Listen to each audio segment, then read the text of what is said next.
यो हो बहसको साथमा कामना सेवा विकास बैंक, प्रगतिको आधार कामना सेवासँगको कारोबार। नेपाल टेलिकमको 4G नै पर्फेक्ट छ। नेपाल टेलिकम, राष्ट्रको सञ्चार।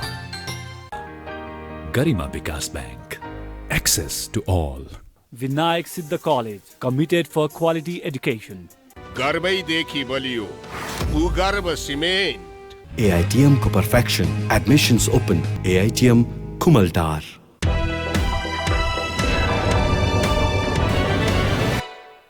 नमस्कार, यो हो बहसमा म यहाँहरूलाई हार्दिक स्वागत गर्दछु। जीवराम भण्डारी। आज यहाँहरू सामुन्ने उपस्थित हुनुहुन्छ विरोध खतिवडा। उहाँ प्रतिनिधि सभा सदस्य हुनुहुन्छ मकवानपुर 2 बाट र नेपाल कम्युनिस्ट पार्टी नेकपाको जिल्ला इन्चार्ज, मकवानपुर जिल्ला इन्चार्ज। उहाँसँग आज म समग्र विषय उठान गर्ने प्रयत्न गर्नेछु। जिज्ञासाहरू छन्, आम मानिसका तमाम जिज्ञासाहरू छन्।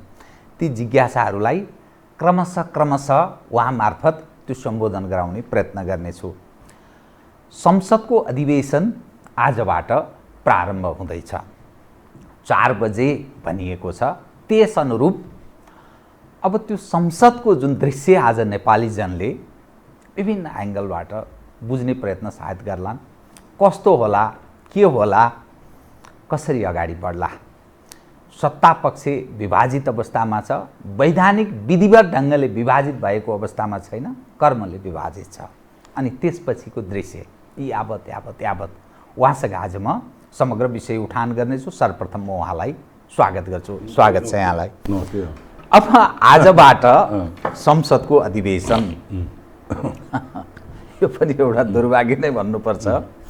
कम्युनिस्ट हौँ भन्नेहरू उपर यी प्रजातन्त्रमा विश्वास नगर्ने पक्ष भनेर प्रतिपक्षीहरूले संसारका दुनियाँकाले आक्षेप लगाइरहेको तपाईँहरूले जात्रा देखाउनु हुने भयो। जात्रा यस मानेमा संसदको अधिवेशन 4 बजेबाट प्रारम्भ हुन्छ। अब तपाईँ दाहाल नेपाल पक्षमा हुनुहुन्छ। हजुर। अब त्यहाँ कसको के रूपमा प्रस्तुति रहने, उपस्थिति कुन ढङ्गले हुने, सत्ता पक्षमा रहने कि प्रतिपक्षी बेन्चमा बस्ने कि, त्यसलाई संविधानले के भन्छ, आम मानिसले के भन्लान्, दुनियाँले के भन्लान्, यो स्थिति देखिन्छ। अब यहीँबाट सुरु गर्छु। तपाईँहरू आज संसदको जब अधिवेशन प्रारम्भ हुन्छ के तय गर्नुभएको छ, कुन बेन्चमा बस्नुहुन्छ? मैले यहीँबाट सुरु गरेँ। ठिक छ, तपाईँले सोध्नुभएको कुरो केही जटिलता हो। हामी सत्ता पक्षमै बस्छौँ। किन बस्छौँ भन्दाखेरि भने सत्ता पक्षमा बस्नुको कारण हामी बहुमतमा छौँ। चाहे त्यो संसदीय दलमा होस्, चाहे नेकपा पार्टीभित्र होस्। आधिकारिकता कानुन र विधिले हामीलाई नै दिएको छ। यद्यपि तपाईँलाई क्वेसन गर्ने अधिकार किन छ भन्नुहुन्छ भने यसलाई टुङ्ग्याइदिनु पर्ने जिम्मेवार निकाय जो हुन्, व्यक्ति वा निकायले नटुङ्ग्याइदिएको कारणले गर्दाखेरि यो 1.5-2 महिनादेखि जुन कटिङ्गल यथावत छ त्यसलाई जिम्मेवार निकायले टुङ्ग्याइदिनु पर्ने ठाउँमा नटुङ्ग्याइदिएको र जिम्मेवार व्यक्तिले निकास दिनुपर्ने ठाउँमा निकास नदिएको कारणले गर्दाखेरि चाहिँ अहिले यो प्रश्न समग्रमा उठेको प्रश्न तपाईँले सोध्ने स्थिति बन्यो। हामी सत्ता पक्षमै बस्छौँ।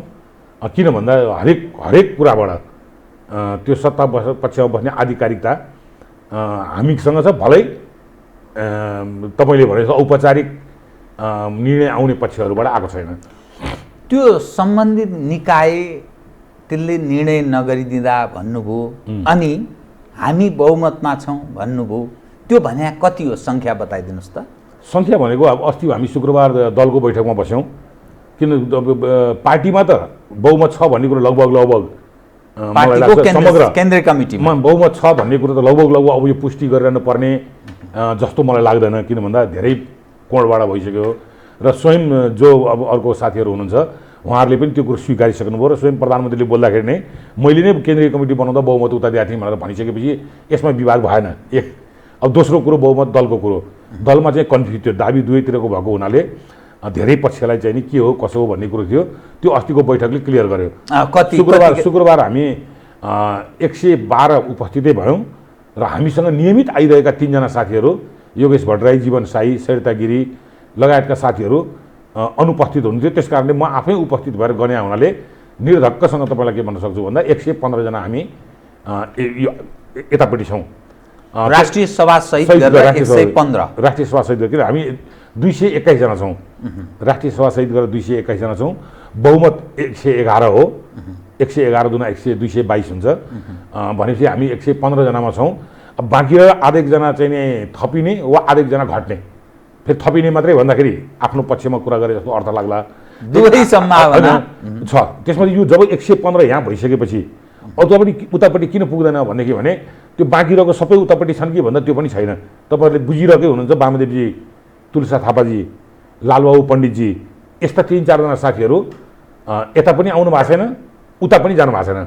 भनेपछि 115 यता भइसकेपछि उतापट्टि रहेको पनि त्यो 3-4 जना त माइनस भयो त्यसले गर्दाखेरि त्यहाँ चाहिँ 100 को आसपासभन्दा हुने स्थिति छैन राष्ट्रिय सभामा चाहिँ हाराहारीको स्थिति रह्यो झन्नै होइन 24-24 होइन अनि प्रतिनिधि सभामा चाहिँ उपस्थित सङ्ख्याको अवस्था के छ बताइदिनुहोस् प्रतिनिधि सभामा हामी 172 जना छौँ अहिले जम्मा प्रतिनिधि सभा सदस्यहरूको सङ्ख्या टोटल 174 200 तपाईँहरूको पार्टी हाम्रो 174 मा एकजना सभामुख हुनुभयो एकजना बित्नुभयो त्यसले गर्दा अहिले हामी 172 को उपस्थिति छ 172 को उपस्थिति हामी 91 जना छौँ तपाईँहरूको पक्षमा दाहाल नेपाल पक्षमा 91 जना छौँ त्यो 91 र यो 24 गर्दाखेरि हामी 115 भएको कारण त्यो हो अब समस्या के रह्यो भने वैधानिक ढङ्गले अर्थात् विधिवत रूपमा पार्टी विभाजित छैन देशको प्रधानमन्त्री केपी शर्मा ओली हुनुहुन्छ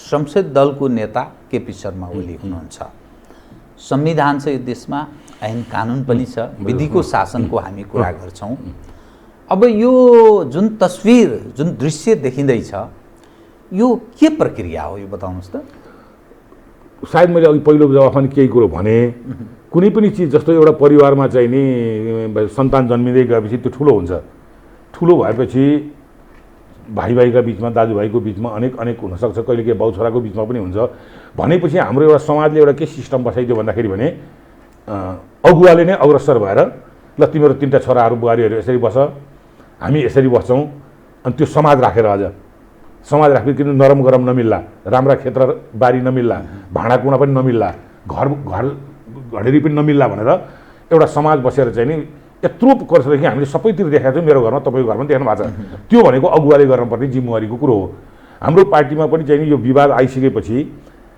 यो अहिले म संसदको मात्रै विवाद भन्दिनँ म पार्टीभित्र जब आयो अल्पमत बहुमतको स्थिति भयो हाम्रो पार्टी अध्यक्ष र प्रधानमन्त्रीले त्यसलाई इन्कार गरिदिनु भयो छल दिनुभयो म अल्पमतमा परेको छु भनेर स्वीकार दिनु भएन त्यसपछि दलमा अल्पमतमा पर्नुभयो त्यो स्वीकार दिनु भएन अनि सरकार गठनमा विवाद आयो त्यसलाई पनि स्वीकार दिनु भएन र अहिले हुँदा संसदमा आएर उहाँ चाहिँ समग्रतिरबाट सर्वोच्चको फैसलापछि निकास दिनुपर्ने थियो उहाँले यदि लोकतन्त्रवादी हो भने यो सिस्टमलाई म जित्दा म थिएँ हार्दा म छैन तिमीहरूमध्ये कोही आऊ विधिअनुसार आऊ भनेर दिनुपर्ने ठाउँमा उहाँ म राजीनामा दिँदैन भन्ने अडिगमा हुनुहुन्छ अब यो स्थितिमा चाहिँ नि दलको नेता 2टा भयो दलका प्रमुख सचेतक 2टा भए पार्लियामेन्ट एउटै छ निर्वाचन आयोग निर्णय गर्दैन अझ भन्नुहुन्छ भने प्रमुख प्रतिपक्षी काङ्ग्रेस एक अर्थमा अनिर्णयको ढङ्गले बसेर अर्काको निर्णय जे आउँछ अनि कुर्छु औपचारिक पार्टी विवाद हुनुहोस् नेकपा त्यो नभइकन हामी अगाडि सर्दिन भन्छ जिम्मेवार हामी पछिको दोस्रो जिम्मेवार पार्टी नेपाली काङ्ग्रेस हो यसरी अहिले देखिएका संवैधानिक निकायदेखि लिएर पार्टीका नेतृत्वदेखि लिएर संसदमा स्ट्यान्ड राख्ने पार्टी सबै नै चाहिँ नि एक न एक ढङ्गले चाहिँ नि यो प्रक्रियालाई सरल ढङ्गले नदी बगे जस्तो बग्न दिने पाठमा भन्दा पनि कहीँ न कतै आफ्नो इन्ट्रेस्टको कारणले गर्दा अड्काउने काम गरिरहेको हुनाले अब अहिले हामी चाहिँ नि एउटा जटिलतामा छौँ यसलाई हामीले स्वीकार्नुपर्छ अब गर्न के सकिन्छ या सकिँदैन सभामुखले बोल्ड डिसिजन गरेर जानुपर्ने कुरो एउटा छ जस्तो एकछिनलाई भन्नु संसदीय दलमा बोल्ड डिसिजन भने के आश गर्नु भएको छ सभामुखबाट जस्तो किन विवाद पनि नहुने दुनियाँले हेर्दा तपाईँहरूले हेर्दाखेरि पनि विश्वसनीय हुने एउटा के भन्दा ल ठिक छ निर्वाचन आयोगले दिएन कसले आफ्नो ढाँचा ल प्रधानमन्त्रीले पनि निकास दिनु भएन त्यो पनि ठाउँमा छ एउटा बोल्ड डिसिजनमा दलको नेता उहाँहरूले आफूले दाबी गरिरहनु भएको छ हामीले प्रचण्डलाई चुनिसक्यौँ प्रमुख सचिव उहाँले एउटा राख्नु भएको छ यता देव गुरुङ यथावत हुनुहुन्छ बोल्ड डिसिजन भनेको मैले चाहिँ नि डिसिजन पनि फेरि हेर्दा सुहाउँदो मिल्दो दुनियाँले पत्याउने पनि त हुनु पर्यो भने सभामुखले चाहिँ नि संसदभित्रै पत्रकारहरूको बिचमै खुला चाहिँ उहाँले शनाखत गराउन सक्नुहुन्छ उहाँले शनाखत दुईटैको दाबी मेरो टेबलमा आएको हुनाले र दुईटैले मै बहुमतमा छु भने हुनाले मैले चाहिँ नि निष्कर्षमा पुग्न मलाई गाह्रो भएको हुनाले सहजताको लागि चाहिँ भनेर उहाँले मेरो अघिल्तिर मिडियाको अघिल्तिर सबैको अघिल्तिर दुनियाँले पत्याउने गरी शनाखत गराइदिने पक्ष वा विपक्षमा देखिने गरी भएन। ठिक छ, शुक्रबारको दलको बैठकले प्रचण्डको बहुमत छ भने अथवा प्रचण्ड माधव समूहको बहुमत भने दलमा ठिक छ। बालुवाटारको हिजोको बैठकले 115 जना उहाँ पनि भन्यो 115 115 त 230 हुन्छ, हामी छौँ 221, 9 जना खोइ भने त्यो पत्ता लगाउने तरिका भनेको निकास दिने तरिका भनेको एउटा त्यो। अब त्यसलाई मानिदिनुहुन्छ कि मान्दैन, कहाँ कुन कानुनले भन्छ, कुन नियमहरूले भन्छ सभामुखलाई शनाखत गराउने अधिकार कहाँ छ भनेर बखेटा खडा गर्ने कि ल यो एउटा निकास हो भनेर आफूले गरेको दाबीकोले निकास पाउनु त राम्रो कुरो हो नि। यसमा त प्रचण्ड नेपाल पनि खुसी हुनुपर्छ, केपी ओली पनि खुसी हुनुपर्छ। किन भन्दा 115 म छु भन्नेले 115 देखाइदिने शनाखत सभामुखबाट यसको पहल कदमी हुनु पर्यो। किन भन्दा यो एक अब यससँगै जोडिने विषय के रह्यो भने प्रधानमन्त्रीले केही समय अगाडिदेखि म संसद फेस गर्छु, ठिक छ, त्यो संसद फेस गर्नुको अर्थ अविश्वास प्रस्ताव कसैले ल्याउँछौ भने ल्याओ अनि म देखाउँछु भन्ने कुरा अर्थ लाग्यो होइन।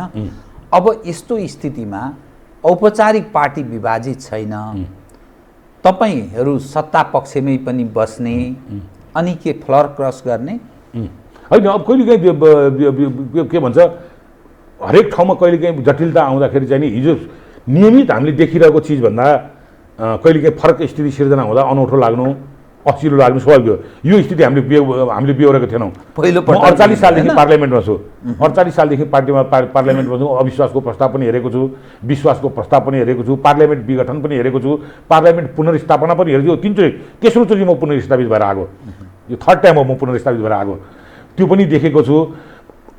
तर यस्तो जटिल थिएन। किन भन्दा अल्पमत बहुमत भइसकेपछि सहर त्यो बेलाकाले स्वीकार्थे। अविश्वासको प्रस्ताव पनि दर्ता गरेपछि त्यसलाई सिस्टममा जानलाई रोकटोक गर्दैन्थे।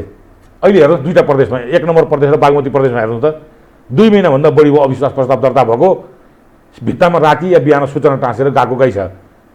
अब यो गाई जात्रा कहिलेसम्म?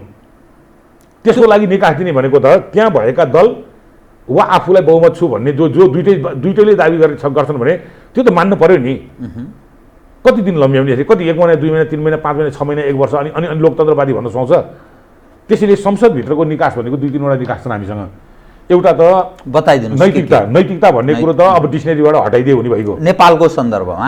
नेपालमा खास गरी राजनीति गर्ने मानिसहरूको सबै मान्छेले भन्दिनँ म। अहिलेको घटनाक्रम हेर्दाखेरि यत्रो संसदलाई यत्रो निर्वाचित आएका प्रतिनिधिलाई आफैले विघटन गरेर त्यसमाथि सडकमा सरकारै जुलुस र आमसभामा निक्लिएर त्यो तमासा सबै गरिसकेपछि सर्वसम्मत फेरि 5 जना न्यायाधीशमा पनि एउटा टेक्ने ठाउँ हुन्थ्यो। 2 र 3 भावे सर्वोच्चको न्यायाधीशको बिचमा 5 जनामा 2 र 3 को बहुमतले गरे 2 त थियो नि त भने मेरो तर्कमा पनि दम रहेछ।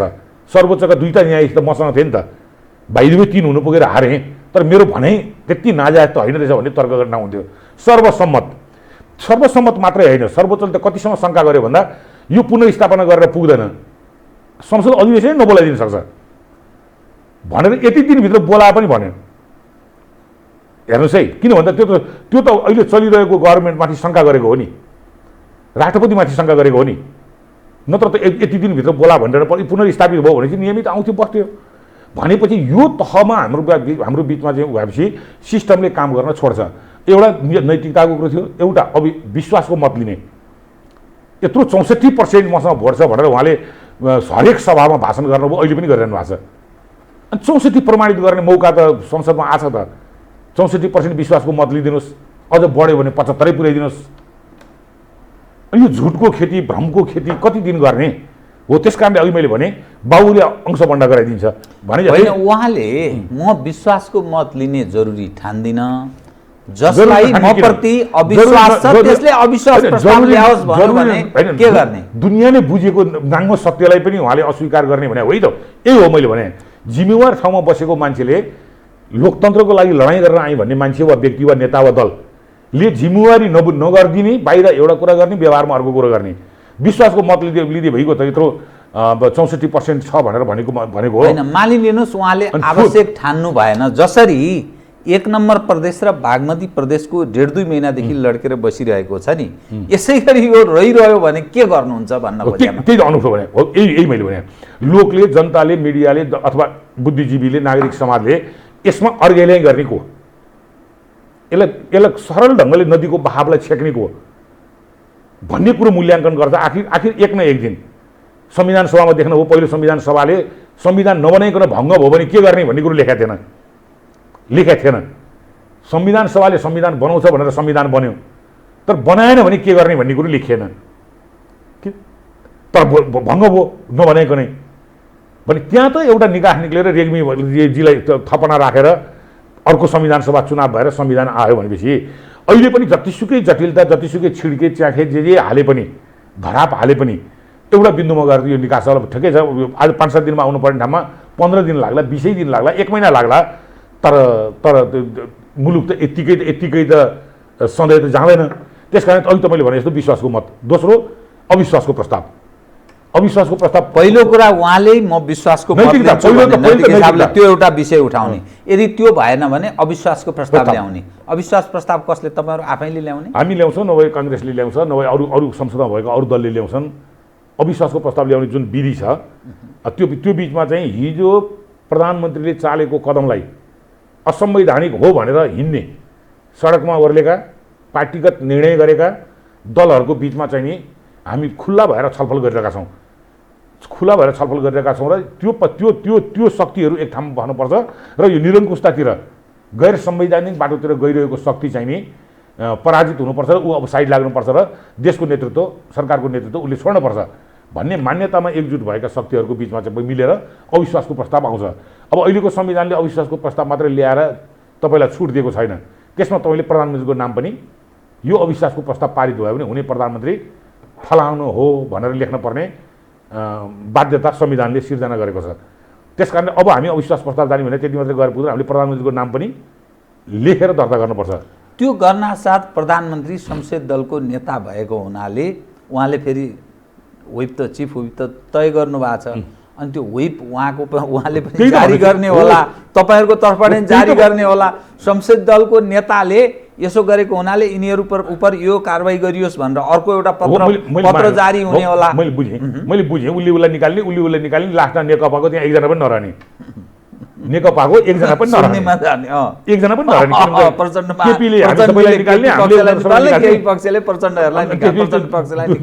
हामी त्यहाँ जिरो हुने यदि तपाईँको तर्कमा जाने हो भने। अब त्यस्तो पनि हुँदैन होला, मैले भने त्यस्तो पनि हो। यहीँनिर जटिलता भनेको चाहिँ नि नेतृत्वले वा पार्टीहरूले वा जिम्मेवार पक्षले चाहिँ निकास दिनपट्टिको चाहिँ सहजीकरणमा वार्ता गर्ने कि त्यो बाटो खोज्ने कि कहाँ गएर अल्झाउने, कहाँ गएर छेस्किन हाल्ने, कुन माकुराको जालमा पार्ने भनेर चाहिँ पट्टि दिमाग लगाउने। अहिले एउटा पक्ष भनेर खास गरेर केपी पक्ष चाहिँ यो उधेड बुनमा जाल बुन्ने न्युमा चाहिँ नि कसै गरी अस्चिलोमा पारिदिने, संसदलाई अस्चिलो पार्ने, के भन्छ आउँदो बन्ने सरकारलाई अस्चिलो पार्ने, यो बिन्दुमा उहाँहरू गइरहनु भएको छ। तर यसले म नराम्रो पनि भन्दैन, जति यो गर्नुहुन्छ उति चाहिँ नि उहाँको स्खलन सुरु हुन्छ र किन भन्दा सबै मान्छेले हेरिरहेको हुन्छ को चाहिँ बाधक हो भनेर। त्यसले अविश्वासको प्रस्ताव आउँछ, अविश्वासको मतदानले चाहिँ नि जो जे हारजित हुन्छ, म को जान्छ को जाँदैन भन्ने भन्दा पनि जे नतिजा आउँछ। अविश्वास प्रस्ताव कि कांग्रेसले ल्याउँछ कि कांग्रेस र अरू पक्ष मिलेर ल्याउँछन् कि तपाईहरुको अगुवाईमा? तपाईहरु त सिंगलै पनि ल्याउन सक्नुहुन्छ। त्यो ओपन छ, हैन? त्यो ओपन छ। जस्तो अघिल्लो जति हामीले अविश्वास प्रस्ताव दर्ता गऱ्यौँ, भलै त्यसलाई कानुनी दाउपेचका कारणले गर्दा भङ्ग भएपछि दर्ता भयो भन्ने के भन्यो र अन्तिममा आएर सर्वोच्च अदालतले के भन्यो भन्दा पुस 5 पछिका गतिविधिलाई शून्यमा भनेर भन्यो। यसको व्याख्या जटिल जे पनि हुनसक्छ। त्यस कारणले अस्ति हामीले फेरि दलको नेता छान्यौँ, किन भन्दा हामीले छानेको त्यो त पुस 5 पछि हो। शून्य भनेपछि त्यसले सायद फेरि भोलि सर्वोच्च पुग्दा मान्यता नपाउला। अनि निर्वाचन आयोगमा हामीले माघ 20 गते नै हाम्रो पार्टीले मान्यता पाओस् भनेर हामीले निवेदन दिएको हो, तर अस्ति शुक्रबार गएर फेरि निवेदन दिउँ, किन भन्दा सर्वोच्चले शून्य भनेको छ। माघ 20 भनेको पुस 5 भन्दा पछाडिको हो। अनि उसले पुस 5 मै फर्काइदिएपछि अब संसद जिउँदो भएपछि फेरि हामी नै आधिकारिक हौँ भनेर दल सम्बन्धी ऐन अनुसार फेरि हामीले दाबी गऱ्यौँ। र त्यो दाबी गर्दा प्रमुख निर्वाचन आयुक्तले के भन्नुभयो भन्दाखेरि भने अब तपाईँहरूको ठिक ट्र्याकमा यो आएको हुनाले आइतबारबाट म प्रक्रिया सुरु गर्छु भन्नुभयो। अब कतिले प्रक्रिया सुरु गर्छु ल आजै निर्णय गर्छ पनि भन्ठानेछन्। कतिले यसको कानुन बमोजिम चाहिँ अर्को पक्षलाई यी 200-300 जनाको दाबी आयो, सत्य के हो, तिम्रो भनाइ के छ भनेर पत्र काट्ने, उसको पनि राय सुन्ने लगायतका गर्दाखेरि यसले 1.5-2 महिनाको कोर्स लिन पनि सक्छ। 1.5-2 महिनासम्म अनिर्णयको बन्दी संसद बन्न पनि सक्ने पनि सम्भावना एउटा पाटो छ। अब तपाईँले भन्नुभयो चाहिने उसले उसलाई निकाल्ने, उसले कसको मान्ने भन्ने कुरो। त्यसैले अघि मैले सुरुमा भनेको थिएँ निकास दिने मनसाय भयो, पोजिटिभ बने, जे पनि निकास छ। सभामुखले शनाखत गराइदिएपछि छिट्यो नि त, उसले उसलाई तान्यो, संसदभित्र त तान्न पनि पाउँदैन। जस्तो घर घरबाट तान्यो, अपहरण गर्यो भन्ने अनेकौँ चर्चाहरू चल्छ, संसदभित्र त त्यो पनि पाइएन।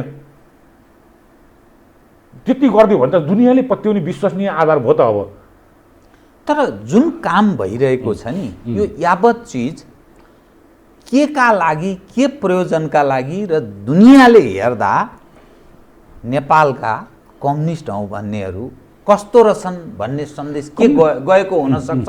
के जाला भोलिका दिनमा तपाईँहरूको अभिगत, तपाईँहरूले जनताका माझमा गएर माग्ने, मत माग्ने आधार, अनि आगामी दिनमा कसको सरकार बनाउनका लागि तपाईँहरू यो काम गरिरहनु भएको छ, यो नि खोलिदिनुहोस् त। त्यो ठिक, 2/3 सरकार, 2/3 पार्टीलाई भस्म पारेर जनताको बिचमा गएर हामीले मत माग्ने आधार भनेको तपाईँले भने कमजोर छ, त्यसलाई मैले अस्वीकार गर्नुहुन्न।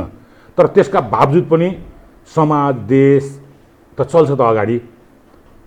हरेक चिज त केही न केही ढङ्गले त अगाडि त बढ्न पर्यो, जतिसुकै राम्रा या नराम्रा हुँदाखेरि पनि। भने त्यो अगाडि बढ्ने क्रममा अगाडि बढ्न त रोकिँदैन। अब हामी जनतामा के भनेर जाउँला, उनीहरूले नराम्रो गरे भन्नुला, केपीजीले पार्टी राम्रो चलाएन भन्नुला, 2/3 सरकार फोडे भन्नुला, तपाईँहरू मतदातामाथि धोका भयो भन्नुला, के भन्नुला त्यो चुनावको बेलामा भन्ने कुरो। तर तपाईँसँग एउटा कुरो चाहिँ सहमत हुने, के मुख लिएर जाने, त्यो गाह्रो छ, त्यो सफाइ दिन नै गाह्रो छ। तर त्यसका बावजुद पनि देशमा दल हुन्छ, राजनीति हुन्छ, मान्छे हुन्छन्, चुनाव हुन्छ, जानै पर्छ। त्यसै कारण त्यो ढङ्गबाट हामी जान्छौँ। एक अनि के को लागि यो गरेर भन्दाखेरि मैले पनि बुझिरहेको छैन।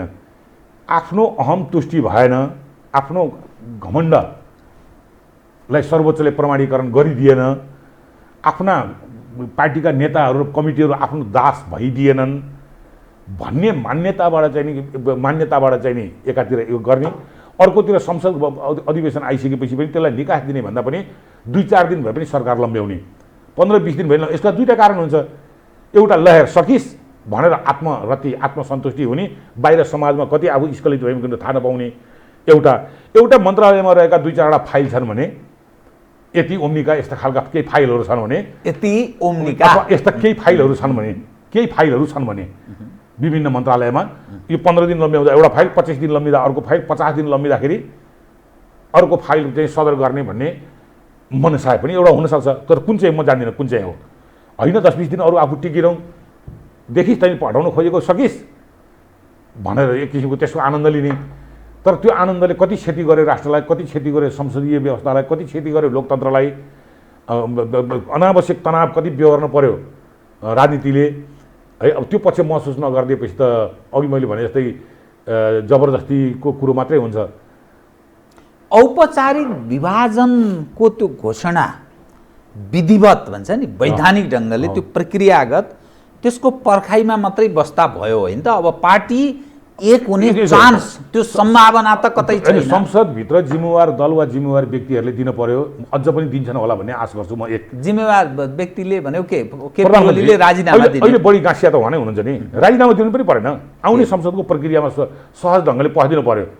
म बहुमत भएको नाताले म प्रधानमन्त्री भएको थिएँ। अब अहिले पार्टीमा नि विवाद आएको छ, मलाई विश्वासको मत आयो म प्रधानमन्त्री बस्छु, नत्र बस्दिनँ भनेर बाटो खोलिदिनु पर्यो। एक अर्को अविश्वासको प्रस्ताव आउँछ भने सामना गरिदिनु पर्यो, जानु पर्यो। संसद बोलाएको छ, संसदलाई बिजनेस दिनु पर्यो। संसद त सरकारको बिजनेसमा चल्दैन, बिजनेस दिनु पर्यो। यो 15 दिन, 1 महिना, 2 महिना कति चलाउने यो संसद? त्यसको लागि हिजो अस्ति पेन्डिङमा रहेका विधेयकहरूलाई अगाडि सारिदिनु पर्यो भने एकअर्काको सहयोग बिना त पूरक बिना त चल्दैन नि त। हो, त्यो मनसाय सफा हुनु पर्यो भन्ने कुरो मेरो मूल कुरो चाहिँ। मनसाय सफा भएन भने केही जोर जबरजस्ती हुन्छ, केही जोर जबरजस्ती गर्ने क्रममा केही आँट सभामुखले पनि गर्नुपर्छ होइन, कि सभामुखलाई सहजता दिनुपर्छ। राजनीतिमा नि हरेक चिजको हरेक सम्भावना हो, राजनीति सम्भावनाको खेल हो भनेर भनिन्छ नि। संसदको अधिवेशन प्रारम्भ हुने अनि त्यही दिन अन्त्य हुने त्यो सम्भावना कतिको छ? यो 8-10 दिन अगाडि मैले एउटा टिभीमा भनेको थिएँ, सायद पहिलो भन्ने व्यक्ति नै मै हो। सर्वोच्चले 13 दिनभित्र बोलाएको उहाँलाई रुचिकर लागेको छैन। रुचिकर लाग्यो, एउटा त पुनर्स्थापना गरे रुचिकर लागेन, अर्को 13 दिनभित्र बोला भनेको उहाँलाई रुचिकर लागेन, उहाँले 2-3 ठाउँमा अभिव्यक्ति दिइसक्नुभयो।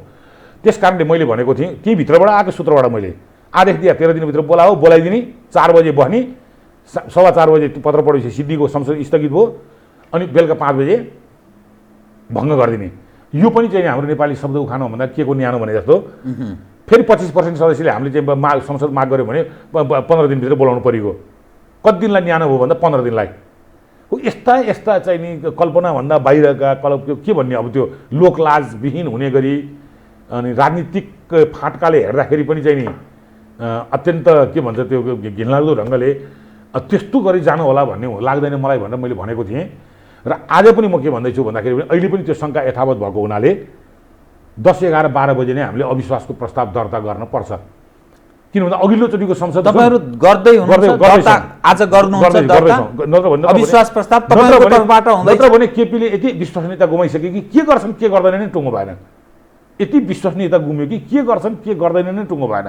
जस्तो अघिल्लो संसदमा अविश्वासको प्रस्ताव दर्ता गर्न हामी तयार भएर बसिरहेको थियौँ, उहाँले भङ्ग गरिदिनु भयो। अनि के तर्क गर्नुभयो? भङ्ग भएपछि दर्ता भएको भनेर, भङ्ग भएपछि दर्ता भएको त्यो मान्ने हुँदैन भनेर। भङ्ग गरेपछि संवैधानिक आयोगको नियुक्ति लिएर जानुभयो। 2टा चिज, एउटा भङ्गको अनि नियुक्तिको। यस्तो यो भएको हुनाले 13 दिनभित्र बोलाएको उहाँलाई रुचिकर नलागेको हुनाले उहाँले ल सर्वोच्चलाई देखाइदिने, तैँले बोलाएको थिइस् नि मैले भने नमानेर राखेँ के ल सरकारलाई भङ्ग गर्ने फेरि भनेर फेरि पुनर्स्थापित गर। एक किसिमको त्यस्तैमा रमाउने क्यारेक्टर भएको हुनाले चाहिँ नि हामी सम्भवतः चाहिँ नि आजै अविश्वासको प्रस्ताव दर्ता गर्छौँ। अनि त्यो अविश्वासको प्रस्ताव दर्ता गर्दा आगामी दिनमा को हुने, 1 नम्बरमा कसको नाम रहने, को प्रधानमन्त्री? नम्बर भन्ने कुरै आएन, प्रधानमन्त्रीको नामै लेखेर गर्नुपर्छ। को रहने के त्यो संविधानले त्यो परिकल्पना गरेका कारण पनि छ। एकचोटि सायद 10-12 चोटि चुनाव भयो, 10-12 चोटि चुनाव भयो संविधान सभामा। त्यो एउटा प्रक्रिया राखिदिएको थियो, त्यो मरिगए त्यो जटिलता एउटा पक्ष सहमतिमा नआइदिया भए त त्यो जटिलता आजको दिनसम्म गइरहन्थ्यो। कति वर्ष अगाडि भएको नि त्यो यति बेलासम्म भइरहन्थ्यो। भने जस्तै अहिले पनि फेरि अविश्वास प्रस्ताव चाहिँ पारित हुने अनि दलहरूले प्रधानमन्त्री दिन नसक्ने अनि काम चलाउ प्रधानमन्त्री महिनौँ बसिरहने त्यस्तो स्थिति भोगिसकेका हुनाले अहिले नामसहित भएको हुनाले स्वभावैले लार्जेस्ट पार्टीको नाताले नेकपाको प्रधानमन्त्री बन्ने सम्भावना भयो। असंवैधानिक कदमको विरुद्धमा जाने सबै पार्टीसँग हामी सहकार्य गरेर जान्छौँ भन्ने कुरो हाम्रो अग्रिम नै सहमति भएको हुनाले दोस्रो अपोजिसन पार्टीको पनि हुन सक्ने सम्भावना भयो अथवा तेस्रो पार्टीका पनि पुग्न सक्ने सम्भावना भयो। त्यो चाहिँ छलफलको निष्कर्षबाट निक्लिन्छ। अहिले अब त्यो पार्ट आजै हुन्छ, घनीभूत छलफलमा हुनुहुन्छ। प्रधानमन्त्री को नत्र आज अविश्वास प्रस्ताव नल्याए पनि हुन्थ्यो किन भन्दा आज संसद सुरु हुन्थ्यो, भोलि पर्सि छलफल गर्दै जाउँ तैपनि निकास आउँछ कि भनेर 8-10 दिन प्रयत्न गरौँ। सभामुखले आज बैठकबाट 7 दिन दलहरूको बिचमा अझ चाहिँ सबैले सहकार्य गर्नुहोस् भनेर अथवा निर्वाचन आयोगको पर्खाइमा 15 दिन स्थगित गरिदिने, यस्ता सबै कुरो सहज ढङ्गले हुन सक्थे। तर एकपट्टि अर्को पार्टी चाहिँ अत्यन्त शङ्का, अत्यन्त विधि पद्धति मिचा भएको हुनाले चाहिँ नि फेरि अघिल्लै दुर्घटना हुन्छ कि भन्ने कारणले गर्दा आजै दर्ता गर्नुपर्ने बाध्यता सिर्जना भएको छ। अब जुन स्थितिको बारेमा तपाईँले सालाखाला कसरी अगाडि बढ्ने, के स्थिति बन्दैछ भन्ने कुरा खुलासा गरिदिनु, बहुत धन्यवाद छ तपाईँलाई। यो आम लाखौँ जो दर्शक छन्, दर्शकलाई पनि यही तस्बिर यो रहेछ, राजनीति यो ढङ्गले जाने रहेछ भन्ने सालाखाला छर्लङ्ग हुने प्रयत्न गर्नुभयो होला मलाई लाग्छ।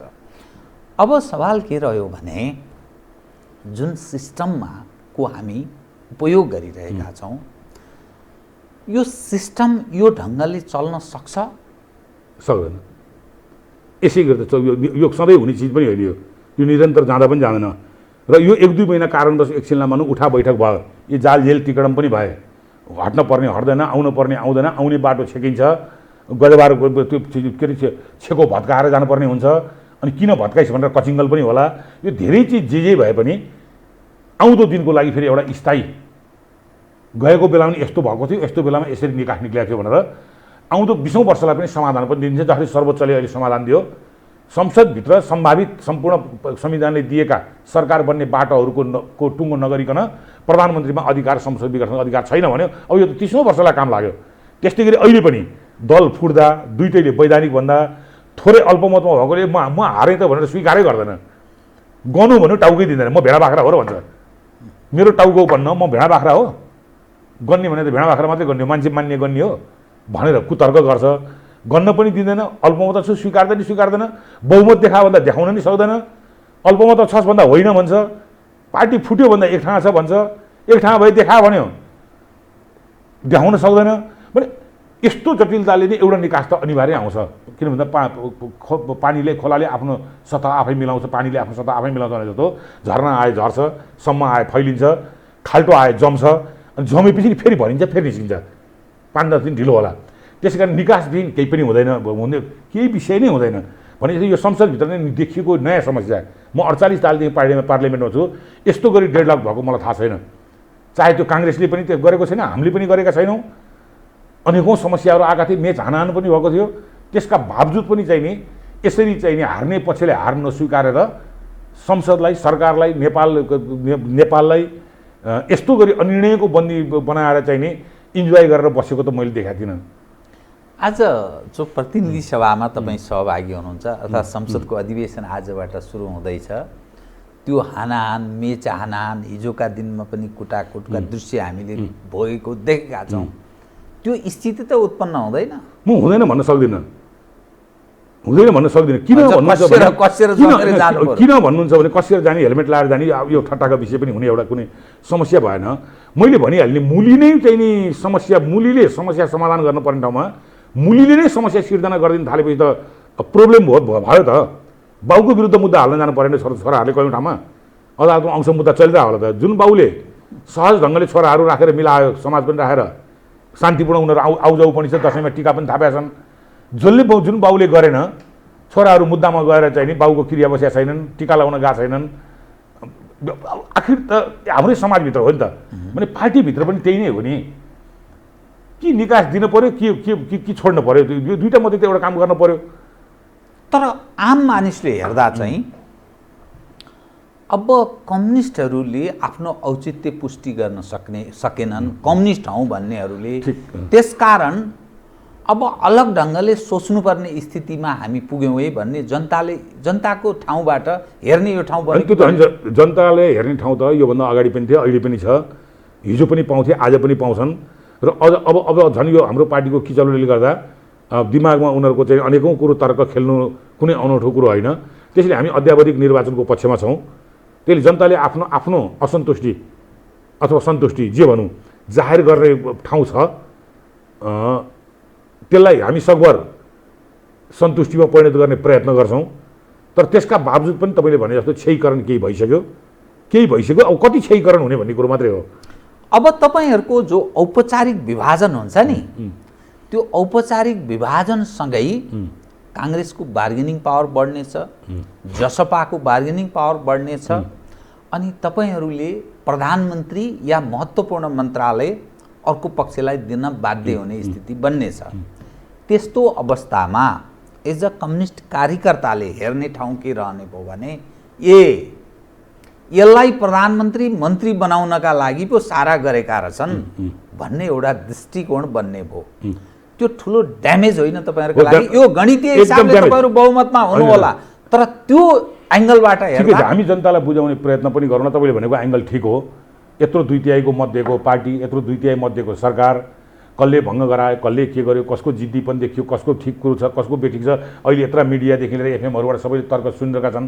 अनि झन् आजकल त विशाल लाखौँ लाखका सभा हुन थालेका छन्, त्यहाँबाट पनि सुनेका छन्। त्यस कारणले सकभर हामी चाहिँ नि यो ड्यामेजलाई कम गर्न यो कारणले हो भन्ने कुरो चाहिँ हामी प्रयत्न गर्छौँ। अब त्यसका बावजुद पनि अघि तपाईँले भने जस्तो चाहिँ कति क्षति गर्न सकिन्छ, कति सकिँदैन, अब यो चाहिँ त हामी नतिजामा नपुगिकन भन्न सक्दैनौँ। को होला त अब यो कसको नेतृत्वमा बन्ने सम्भावना बढी त्यो देखा पर्दैछ? बढी त नेकपाकै नेतृत्वमा बन्छ, बढी सम्भावना। को प्रचण्ड कि माधवजी? हामीले दलको नेता प्रचण्डजीलाई छानिसक्यौँ। भनेपछि त्यहाँ विवाद रह्यो? विवाद छ। प्रस्ताव नेकपाभित्र तपाईँहरूको पक्षभित्र विवाद छैन? प्रस्तावकै उहाँ हो। अघिल्लोचोटि त झल्लासी समर्थक हुनुहुन्थ्यो, योपल्ट पार्टी अध्यक्षता गरे हुनाले अर्को साथी समर्थक बन्नुभयो। त्यसले गर्दा हामीपट्टि यो समस्या छैन। अनि जुन यो अझै अन्यल चाहिँ के रह्यो भने नि, यो जुन खालको परिस्थिति बन्यो नि, यो परिस्थितिको सर्जक यो आन्तरिक मात्रै तागत छ कि बाह्य तागत छ कि पनि छ कि अथवा के को स्थिति हो यो? तपाईले यसमा नतन्काउने हो भने सामान्यतया जहाँ कमजोर हुन्छ त्यहाँ नै बलियाली खेल्ने त हो नि। यो सामान्य कुरो हो त्यो। त्यसले कारणले गर्दा चीनले खेल्यो भन्नु होला, भारतले भन्नु होला, अमेरिकाले भन्नु होला, कसले यो जो इन्ट्रेस्ट ग्रुप छन् उनीहरूले के भइरहेछ यहाँ भनेर अनि यो कमजोरी पावेला म बलियो हुँ, भोलि मेरो नेपाल मेरो प्रभावमा रहोस् भनेर राख्नु स्वाभाविकै कुरो हो। यसलाई म अन्यथा मान्दिनँ। तर आफ्नो खल्ती बलियो नगर्ने दोष अर्काको टाउकोमा हाल्ने पक्षमा म छैन। चाहे त्यो जुनसुकै देश होस्, आफ्नो खल्ती बलियो नगर्ने, अर्कालाई दोष दिने भन्ने कुरो चाहिँ पक्षमा छैन। जे जति अहिले सिर्जना भएका छन् हाम्रै कारणले भएका छन्। तर अब हाम्रो कारणले यो सिर्जना भएर कमजोरी भएपछि खेलाडीहरूले त खेल्न खोज्छन्, त्यो खेलाइमा हामी पर्ने कि नपर्ने भन्ने कुरो फेरि हामी नै हो। कतिपयलाई के लाग्छ भने जुन ढङ्गले जसरी जुन माध्यमबाट यो खालको सिस्टम आयो त्यसैले अर्को ठाउँमा लैजाने कसरत गरेको छ। त्यसकारण यो हामी अन्तिम जस्तो यस्तो सिचुएसन हेर्दैछौँ। मलाई अजिब लाग्छ। मलाई अजिब के लाग्छ भने नि, म खराब नेता खराब भन्ने कुरोमा नि म असहमति जनाउन। पार्टीहरू असक्षम भए, काङ्ग्रेस असक्षम भयो, कम्युनिस्ट पनि असक्षम भयो, पार्टीहरू राप्रपा झन् त्यसै असक्षम भनेर बिलै लागे भइहाल्यो, पुष्टि भइसक्यो न भनेपछि ल ठिक छ, यसलाई पनि म मान्छु। तर यसका बावजुद पनि यो नेपाल भन्ने देशमा एउटा सरकार चाहिन्छ। त्यो सरकार जाने एउटा विधि चाहिन्छ। त्यो विधि लोकतान्त्रिक भनेको चुनावै हो। चुनाव भन्ने बित्तिकै म राम्रो भनेर व्यक्ति आउला, नभए व्यक्तिको समूह आउला, त्यो समूहलाई हामी दल भन्छौँ। आखिर जतिसुकै अहिले बहुदल आएपछि त सबै प्रधानमन्त्री खराब, ल सबै दल खराब, यो पनि ल। अब त्यसो हो भने पनि त यो सिस्टमभित्र जानलाई सरकार भन्ने चिज एउटा बनाउनलाई त हामीले केही न केही एउटा विधि बनाउनु पर्छ। त्यो विधि भनेको प्रतिस्पर्धाकै विधि हुन्छ। निरङ्कुश विधि त अब अहिलेको जमानामा जान सकिँदैन। अनि प्रतिस्पर्धाको विधि हुने बित्तिकै मतदाता तपाईँ हामी नै हौँ, हामी काहीँ न काहीँ लाग्नै पर्छ भनेपछि त्यस कारणले चाहिँ जतिसुकै जे भने पनि सिस्टम बाँचिरहन्छ, सिस्टममाथि खतरा छैन। यो अनि अर्को म जाने कहाँ त ल मलाई एकछिनलाई मानौँ ल कङ्ग्रेस खराब, यसमा म विवादै गर्दिनँ। यस्तो कारणले गर्दा कम्युनिस्ट पनि खराब, अघि मैले भनिहालेँ राप्रपा पनि खराब, ल मधेसवादी दलहरू पनि खराब। अनि असल दल भएर आएर बहुमत जनताको मत लिएर जाने चाहिने मेरो आँखाको दृश्य अगाडि छैन भनेपछि के गर्न पर्ने भयो? यसै मध्येको राम्रो हामीले छान्न पर्यो। यसै मध्येको राम्रो यसलाई बाध्यता पनि भन्न सक्नुहुन्छ। यसै मध्येको राम्रो छान्न पर्यो कि अर्को कुनै शक्ति अगाडि आउनु पर्यो, जस्तो नयाँ शक्तिको नामबाट आएको थियो, अर्को कुन नामबाट आएको थियो कि त्यसले आकार लिँदै गएर हिजो तपाईँ हामी कम्युनिस्टलाई मत हाल्ने मान्छे अब यो चाहिँ अब अहिले आयो। मार्क्स आउनुभन्दा अगाडि पनि एउटा सिस्टम थियो होला, व्यवस्था थियो होला, समाजवाद भन्ने जुन आउनुभन्दा अगाडि पनि, अब्राहम लिङ्कनभन्दा अगाडि पनि डेमोक्रेसी भन्ने थियो होला नि त। अनि एउटा मात्रै राजा थिएनन् होला, विश्वमा धेरै राजा थिए, निरङ्कुशता भन्ने पनि थियो होला भने त्यो त निरन्तरता हो। यो भनेपछि अब आउने दिनको निरन्तरताको लागि त केही त कोही त चाहियो। यदि छैन भने चाहिँ तपाईँको र मेरो बाध्यता के हो भने यसै भित्रको लाग्ने हो। अनि तपाईँ झोकमा कहिले के पनि भन्न सक्नुहुन्छ भने म स्वतन्त्र हो, म कसैलाई पनि दिने, सबै डाका हुन्, सडकमा तपाईँ प्रशस्त 5 वर्ष भन्नुहुन्छ। तर मेरो फरक भनाइ के छ भन्दा जुन दिन तपाईँ मतदानको दिन लाइन बस्नुभयो, लाइन बस्दा पनि तपाईँ स्वतन्त्र, त्यति पनि म मान्छु। तर जब त्यहाँ मतपत्र खोलेपछि तपाईँले ढ्याक्क जहाँ हान्नुहुन्छ नि, चुरो चाहिँ तपाईँ त्यो हो। चुरो चाहिँ तपाईँले जहाँ छाप हान्नुभयो, 5 वर्ष सबैलाई गाली गर्नुभयो, 5 वर्ष सराप्नुभयो, 5 वर्षमा स्वतन्त्र भनेर पनि हिँड्नुभयो, म निष्पक्ष पनि भन्नुभयो। तर अन्तिम दिन चुनावको दिन लाइन बस्नुन्जेल तपाईँ स्वतन्त्र मतपत्रमा हाल्दा हुन्छ। त्यस्तै गरी अहिले पनि जतिसुकै हामीले तपाईँले भने जस्तो प्रश्न उत्तर गरे पनि, सडकमा जुलुस गरेर मुर्दाबाद भने पनि, जे भने पनि इलेक्सन आएपछि हामीले एउटा पक्षलाई बहुमत दिएर सरकारमा पुर्याउनै पर्छ।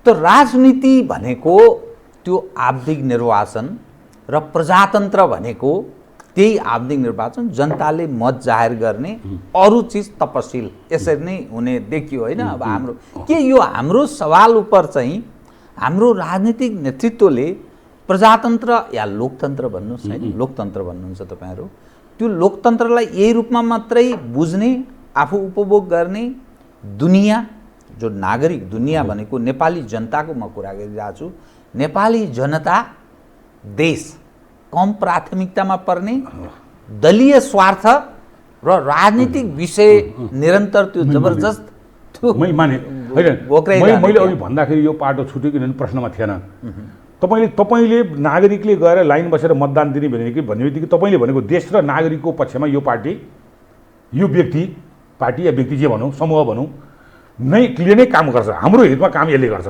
देशको हितमा यसले काम गर्छ भनेर विश्वास भएको अथवा एकलमा जाने भने मेरो हित यसले गर्छ, म समूह देशको हित यसले गर्छ भनेर विश्वास तपाईँभित्र काहीँ न काहीँ परेकोमा तपाईँको मत जाने हो। त्यस कारणले देश समाजमा नागरिक चाहिने अलपत्र परेर दलका मात्रै पक्ष विपक्ष बहुमत अल्पमत सरकार बन्ने गिर्ने हुने नहुने झगडा होइन। यो झगडा त सिधै पिपुलसँगै घाँसिया छ नि।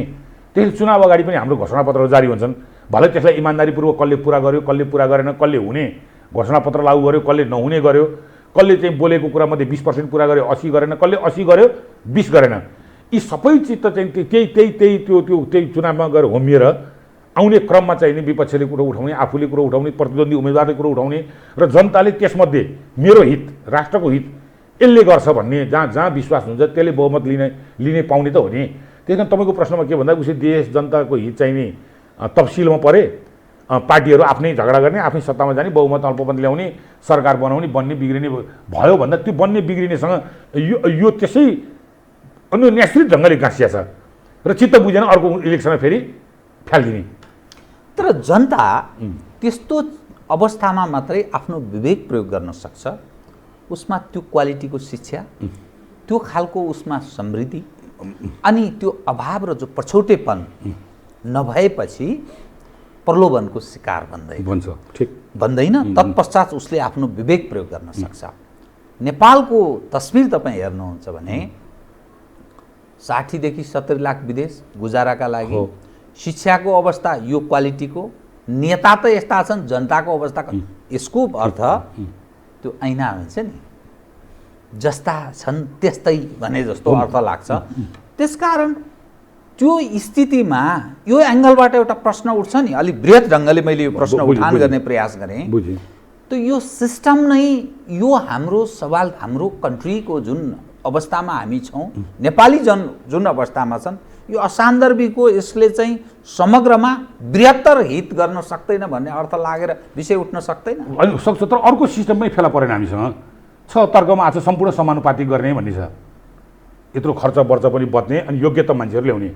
तर ल्याउने कसले भन्दा योग्यतामा ल्याउने मान्छे छान्ने मान्छे पनि मान्छे नै हो। फेरि भ्रष्टाचारको अनुगमन गर्नु पठाए उनै मिल्यो, अर्कोलाई पठाए तिनटै मिल्यो, अर्कोलाई पठाए चारवटै मिल्यो। गर्ने के भनेको गर्ने के अख्तियार बनाए, अख्तियारै भ्रष्टाचार गरिदिएपछि अब त्यो अख्तियारमाथि अर्को के बनाउने फेरि, अनि त्यसले गर्दैन भन्ने ग्यारेन्टी के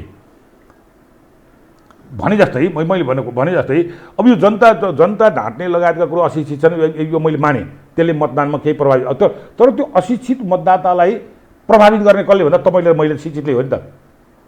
ढोल्याउने कसले त भनेको अघि तपाईँले भनेको त्यो नबुझ्ने बाहेक जो बुझ्ने जमात छ, त्यो 20% छ कि 40% छ कि 80% छ कि त्यो बुझ्ने जमातले त्यसलाई डोर्याउँछ। अब यसबाट के बुझ्नुहोस् भने बुझ्ने जमात जसको पट्टि बढी हुन्छ, नेपाली काङ्ग्रेसपट्टि बढी हुन्छ कि नेकपापट्टि बढी हुन्छ कि त्यो बुझ्ने जमात जता बढी हुन्छ विजय त ऊ हुने भयो। मानिस अझ के भन्छन् भने बरु त्यो कृषक, गाउँको कृषक, सामान्य मानिस जसले दुनियाँलाई धेरै राम्ररी बुझ्ने मौका पाएको छैन, बरु त्यो जति इमान्दार छ, यो कथित पढे लेखेका मानिस त्यसको अपर्चुनिस्ट, त्यो अवसरवादको चरम रूप सबभन्दा सर्वाधिक बिगारेको त्यो एङ्गलबाट पनि विषय उठान गर्न थाले। धेरै वर्षदेखि यो कुरो सुनिरहेको छु म। अपोजिसनमा भावेला नि कतिचोटि तपाईँ जस्तो प्रश्नहरू मैले गरेँ होला। मैले अन्तिममा भनेको एउटा पार्ट तपाईँले अघि भन्नुभयो, अशिक्षित जमात छ जसले पनि डोर्याएर आउनु पर्ने नआएर नआउनु पर्ने आउन सक्ने ठाउँ छ भन्नुभयो, यसलाई पनि म इन्कार गर्दिनँ। मैले तपाईँलाई जवाब के दिएँ, त्यो अशिक्षित अथवा नबुझ्ने भन्ने जमातलाई नेतृत्व गर्ने को त तपाईँ र म। अनि तपाईँ म जस्ता मान्छे नेपालभरि जसको बढी हुन्छ ऊ जित्ने भयो। मैले त्यसलाई त्यो भने बहुमत त भयो नि त, बुझ्नेको त बहुमत भयो नि कमसेकम। त्यो बुझ्नेले नबुझ्नेलाई तानेर न बहुमत आउने भयो। ल यो पनि माने। अब यसमा तपाईँले थप क्वेसन के गर्नुभयो, यो बुझ्ने नै अवसरवादी जमात छन्, त्यसलाई पनि मैले मान्छु ल भनौँ, एकछिन भनौँ मान्दाखेरि भनेपछि अब यो बुझ्ने जमात पनि अवसरवादी र फटा छ भनेपछि अब बाँकी रह्यो सत्य र गर्ने चाहिँ को चाहिँ बाँकी रह्यो, झुटको संसार को बाँकी रह्यो। मैले भन्नु खोजेँ नेता पनि बदमास, बुझ्ने जमात पनि अवसरवादी र के भन्छ फटा, अनि नबुझ्ने त नबुझ्ने त्यो अवसरवादी डोर्याएर आउने भयो, एउटा डोर्याएर आउने, एउटा डोर्याउन सक्ने अवसरवादी, अनि मौका पाएर पदमा पुगिसकेपछि दल वा दलका नेताहरू स्वतः बेइमान। अब रहे चाहिँ को अघि नै मैले त्यसरी भने आखिर यही समाजभित्र हामी जे भने पनि यही समाजभित्रबाट हामीले नेतृत्व छान्नुपर्छ, यही समाजभित्र रहेका पार्टी नै छान्नुपर्छ, यही समाजभित्र रहेकै व्यक्ति बढीभन्दा बढी राम्रो होस् भन्ने जता हाम्रो मन खान्छ छान्नुपर्ने बाध्यता हामीसँग छ। यथास्थितिमा ठेगिन्छ भन्ने रूपमा बुझ्नुपर्ने हो होइन, यसको विकल्प सोच्ने अवस्था देखिने गरी देखिएन। योभन्दा जस्तो हिजो अस्ति सामन्ती सिस्टम चल्यो, कोही विरुद्धमा थिएन नि, प्रजातन्त्र भन्ने शब्द आयो, मान्छेलाई मन पर्यो, त्यसपछि निरङ्कुश जिम्मेदारी तन्त्र अथवा थकाली तन्त्र अथवा चौधरी तन्त्रलाई मान्छे तोड्यो नि, किन यो सुन्दर देखियो नि। त्यो डेमोक्रेसीलाई पनि यो खराब छ है भनेर को आयो? मार्क्सवाद आयो। त्यसले के भन्यो? यो कारणले पुँजीवाद खराब, यसले धनीलाई हेर्छ गरिबलाई हेर्दैन, नाफा खान्छ बाँड्दैन, के गर्छ भन्यो। एक कुरो त हो भने एउटा जमात यहाँ आयो। अब यो पनि होइन है, यो होइन, साँच्चीकै यो जनतामा हित हुने भनेको यो मार्क्सवाद होइन, यो हो चाहिँ यो भनेर कुनै चिज आउँदैन भनेर हामीले भन्यो भने हामी बेवकुफ हुन्छौँ। तर त्यो आउन पर्यो, त्यसले विश्वास दिलाउनु पर्यो र त्यसले एउटा जनमत सिर्जना गर्नु पर्यो। त्यो अहिले छैन। नभएपछि एउटा कल्पना त गरौँला, नभएको चिज खोज्न कता जाने? हुँदैन भन्दिनँ म, हुन्छ।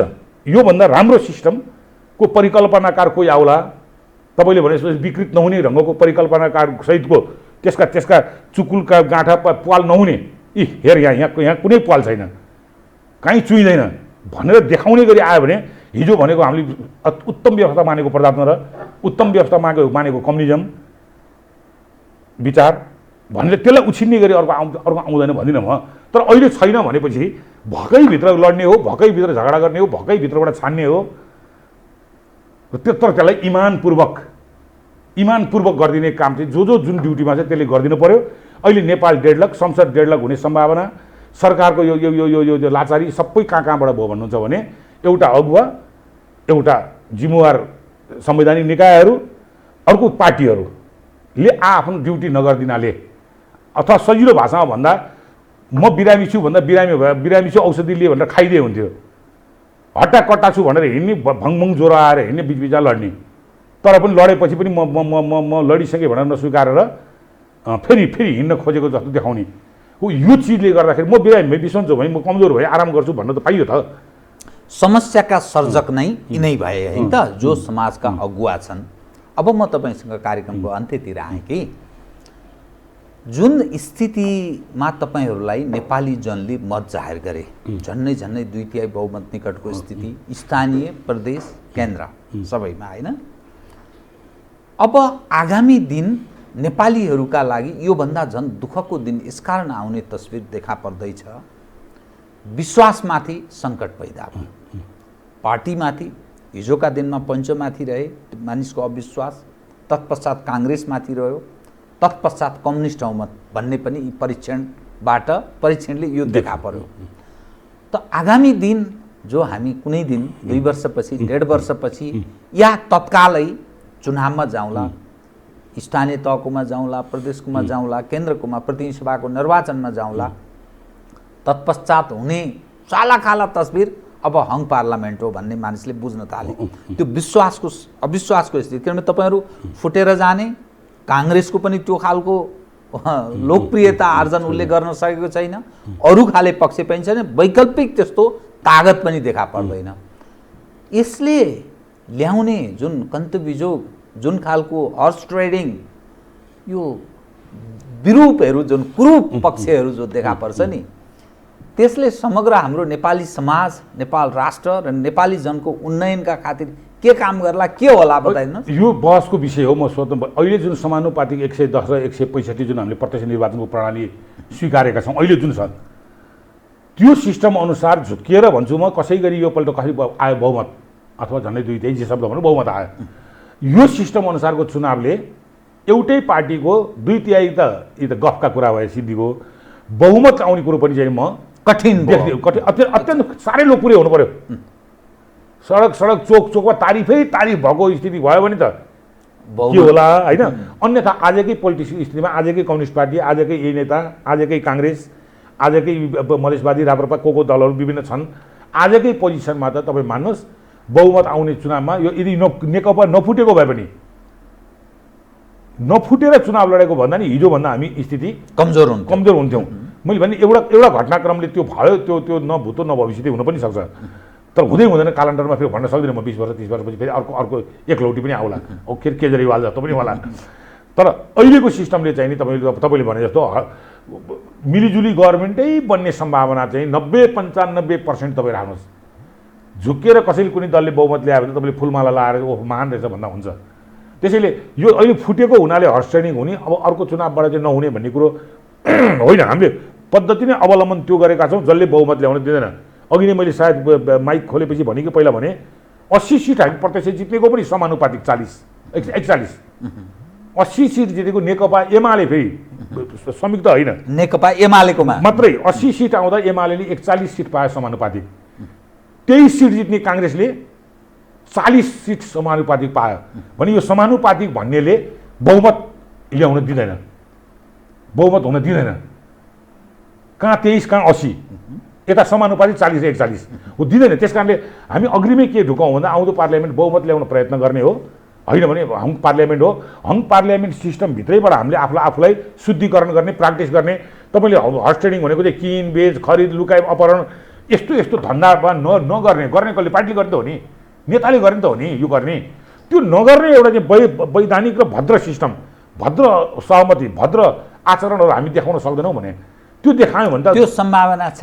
यो अहिलेको जुन चरित्र नेतृत्व पङ्क्तिको केही देखिरहेको चरित्रले छैन, तर पहिला भन्दा घटेको देखाएको छु मैले।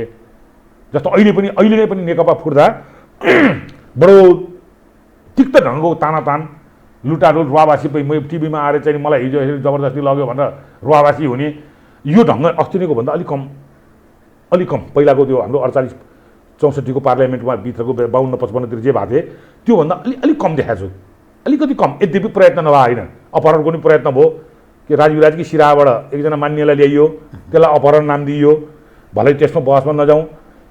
शक्तिमा भएकाले तानेर घिसारेर मलाई लग्यो भन्ने पनि लगभग आएको छैन। ठिक छ, फोनबाट प्रभावित गर्न प्रयत्न गरे होला, लोभ पनि देखाइया होला, त्यतिसम्मलाई नै बेइमानी भन्न भएन। तँलाई अर्कोचोटि टिकट दिन्छु भने होला, मन्त्री दिन्छु भने होला, के भने होला इत्यादि, त्यतिसम्म आश्वासनलाई पनि त्यति विधि नमानु। सुराज सुन्दरी होटेल लज ब्याङ्कक पैसा जोखेर, जो पहिले पूर्णिया बैंकक जोखेर गन्न नसक्ने 7.5 किलो कि कति देखियो, 1 करोड भने 7.5 किलो कि कति हुन्छ गन्न नभ्याएर जोखेर भने त्यो चिज घट्यो नि त। घटेको कुरा त घट्यो भन्न मात्र छ। यद्यपि अहिले पनि जे हो जति भइरहेछ त्यसलाई पनि राम्रो भन्न चाहिँ मिल्दैन है। सबभन्दा हामी कहाँ समस्या भनेको अब लोकतान्त्रिक संस्कार अनुसार व्यक्ति, संस्था, पार्टी, नेता, संवैधानिक निकाय चलिदिनु पर्ने स्थिति मात्रै अब हामीसँगको लडाइँ हो। त्यो लडाइँ हामीले जुन दिन जित्छौँ सम्पूर्ण चिज तपाईँले भने जस्तो सबै ट्र्याकमा आउँछ। किन भन्दा जति गरे पनि बेइमानी गरे पनि हुँदैन भन्ने कुरो आफ्नो ड्युटी गरिदिएपछि त अनि त मान्छे त प्रयत्नै गर्न छोड्छ नि। के ओलीजीले झ्याप्पै राजीनामा दिनुहुन्छ? त्यो आश पनि केही गर्नु भएको छ? गरेछु मैले गरेछु। किन भन्दा जतिसुकै मान्छेको जे ओलीजीले राजीनामा दिनुभयो भने चाहिँ पार्टी एक हुन्छ, एक ठाउँमा रहन्छ। ओलीजीले अहिलेको आफूलाई गल्ती स्वीकारेर यत्रो संसदलाई भङ्ग गरेको, त्यही संसदमा गएर पैठा चोरी खेल्ने भने सुहाउँदो कुरो होइन के। तपाईँ हामीलाई नै सुहाउँदो कुरो होइन। त्यत्रो बुजुर्ग नेतालाई त झन् के कुरो गर्ने। जसलाई मृत्युदण्ड दिनुभयो त्यो बिचरा ज्यान जोगिएर आयो, त्यसलाई नै चाहिँ म तेरो हितैसी हुँ मलाई भोट दे भनेर कसरी भन्ने? नयाँ पुस्तामा जाने स्थिति त बन्दैन। उहाँले बाटो प्रशस्त गरिदिने बित्तिकै विभिन्न कारणले अनि पार्टी एकताको पार्ट पनि त्यसले ढोका खोल्छ। संसदभित्रको तपाईँले भनेको डेडलक पनि खोल्छ। त्यसपछि तपाईँका यी एउटै पार्टीका 2-2 नेता 2-2 प्रमुख सहित त्यो पनि खोल्छ ढोका र मुलुकले निकास पनि पाउँछ र हिजोको जनमतले सम्मान पनि पाउँछ। तर त्यो चिजको आश नगर्ने होइन, हरेक चिज आश हुन्छ। केपी कमरेड कहिलेकाहीँ अपरझट काम गर्ने मान्छे हुनुहुन्छ, आएर टक्क आज संसदमा हात उठाएर बोलेर मैले राजीनामा दिन गएँ राष्ट्रपतिमा भन्न नि सक्नुहुन्छ। पर्खौँ र हेरौँको स्थिति। किन भन्दा सरकार भन्ने चिज 1 मिनट अगाडिसम्म पनि चाहिँ अस्थिर छ भन्ने कुरो देखिन हुन्न। म 1 हप्तापछि राजीनामा दिन्छु भने 7 दिन कसले टेर्छ त्यो सरकारलाई? अन्तिम घडीसम्म पनि भनिनु हुँदैन, मिनेटसम्म पनि अहिले तपाईँको इन्टरभ्यू दिएर म राजीनामा दिन जाँदैछु भने पनि कसैले भन्दैमा म राजीनामा दिने हो र म दिन्न भन्ने हो, तर जान्छै जाने हो। त्यसले त्यो पार्ट उहाँको टाइम छ। आश गर्छु म, किन भन्दा आश केहीबाट नि आश नगर्ने। तपाईँ भोलि कम्युनिस्ट हुनुहुन्न भने आउनुहुन्न भनेर मैले कसैले आश नगर्ने। म भोलि तपाईँको पार्टीमा जान्न भनेर आश गर्न तपाईँले नपाउने भने हरेक चिजको ढोका खुला हुन्छ। प्रधानमन्त्रीज्यू पनि यो पार्टमा चाहिँ त्यति अज्ञानी हुनुहुन्न। यो देशलाई भोलि डेडलक गर्यो, दुनियाँ गर्यो, बिगार्यो, हारेर पनि अल्पमतमा परेर पनि ध्वस्त पार्यो भन्ने कलङ्क सहितको केपी ओली बातमा खोज्नुहुन्न नि त। त्यस कारणले उहाँले यो बाटो तपाईँले भनेको राजीनामा पनि आउने म प्रशस्त सम्भावना देख्छु। हस्, धन्यवाद छ है। धन्यवाद। आदरणीय दर्शकवृन्द, उहाँ हुनुहुन्थ्यो विरोध खतिवडा, नेपाल कम्युनिस्ट पार्टी नेकपा दाहाल नेपाल पक्षका नेता तथा मकवानपुर जिल्ला इन्चार्ज प्रतिनिधि सभा सदस्य। समसामयिक विषयलाई केन्द्रमा राखेर गरिएको कुराकानी। म सहित मेरो सम्पूर्ण युनिटलाई कार्यक्रमबाट बिदा दिनुहोस्, तर यो हो टेलिभिजन, हेर्दै रहनुहोला। नमस्कार।